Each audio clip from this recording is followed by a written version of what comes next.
મિત્રો, આજના વિડીયોમાં આપણે ચેપ્ટર 7 નિયમ ભૂમિતિ અને મોસ્ટ એમ્પી દાખલો જોવાના છે કે જે બોર્ડ એક્ઝામ માટે ખૂબ જ ઉપયોગી છે.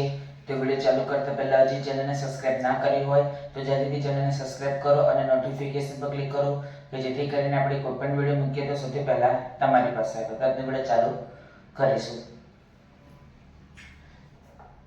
જો બિંદુઓ A6 B8 2 C9 4 અને D P3 એ આ જ ક્રમમાં સમાંતર બાજુ ચતુષ્કોણના ક્રમિક શિરોબિંદુઓ હોય તો P ની કિંમત શોધો. તો સૌથી પહેલા તો આપણે લખીશું, આપણને ખબર છે કે સમાંતર બાજુ ચતુષ્કોણના વિકર્ણ શું હોય? પરસ્પર દુભાગે છે. આપણે લખીશું કે સમાંતર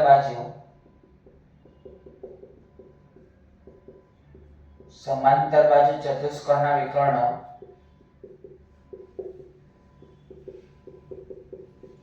પરસ્પર દુભાગે છે. તો સમાંતર બાજુ ચતુષ્કોણના વિકર્ણો પરસ્પર દુભાગે છે તો શું આવે? AC ના મધ્ય બિંદુના યામ બરાબર BD ના મધ્ય બિંદુના યામ. કઈ રીતે શોધવાના? બંનેનો સરવાળો ભાગ્યા 2. કઈ રીતે શોધવાના? બંનેનો સરવાળો ભાગ્યા 2. તો માટે ચલો AC એટલે 6+9/2 1+4/2. ધ્યાન દઈને કરજો, ભૂલ ના પડે નહીં કે આખો દાખલો બાદ થઈ જશે. BD તો 8+P/2 2+3/2. તો 6+9 તો 6+9 કેટલા થાય?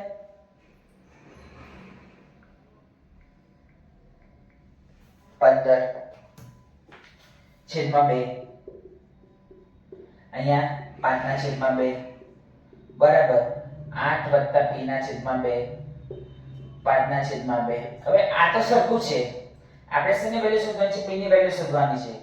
તો અહીંથી પહેલું ટેસ્ટ અહીંથી પણ મારે પહેલું જ ઉઠાવવું પડે. આ તો ના ઉઠાવે કેમ કે આ બે તો સરખા જ છે, રાઈટ? એટલે અહીંથી પહેલું ટેસ્ટ તમારે અહીંથી પણ પહેલું જ ઉઠાવવું પડે. તો માટે 15/2 બરાબર 8+P/2. 2 કટ તો માટે 15 બરાબર 8+P.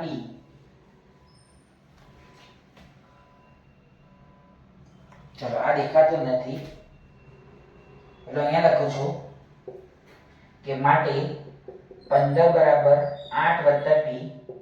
માટે 8+P બરાબર 15. માટે P બરાબર 8 પ્લસમાં છે તો માઈનસમાં જાય તો 15 - 8 7. તો P બરાબર કેટલા આયા? 7.